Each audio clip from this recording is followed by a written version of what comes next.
त्यांची सेवा करणारी ही माऊली आणि कधी मला या माऊलीच्या पायाची माती चाटायला मिळते मला का कारण देव इच्छी रज चरणीची माती धावत चालती मागे मागे कशासाठी तर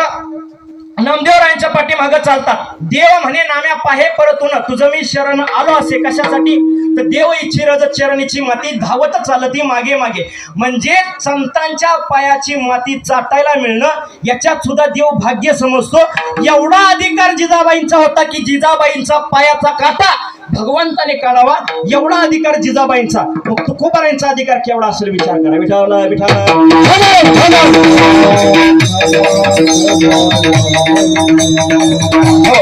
एवढा अधिकार महाराज तुकोबारायांचा आणि तुकोबारायांच्या जीवनामध्ये किती कष्ट घ्यावे लागले दुष्काळ पडला पत्नी अण्णांना करून मरण पावली एवढंच नाही तर गावकऱ्यांनी तुकोबारायांना त्रास द्यावा देवानं सुद्धा तुकोबारायांना त्रास दिला एका वारकऱ्याच्या पत्नीने तुकोबाराच्या अंगावरती पाणी टाकलं कीर्तन झाल्याच्या नंतर लोहगावला कीर्तन होतं शिवबा कासार नावाचा त्यांचा एक शिष्य होता आणि त्या शिवबा कासार नावाच्या शिष्याच्या घरी लोहगावला तुकोबारायांचे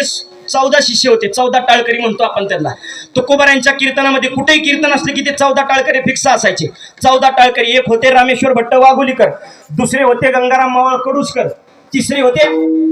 मालजी गाडे येलवडीकर चौथे होते आबाजी पंत लोहगावकर पुन्हा 5वे होते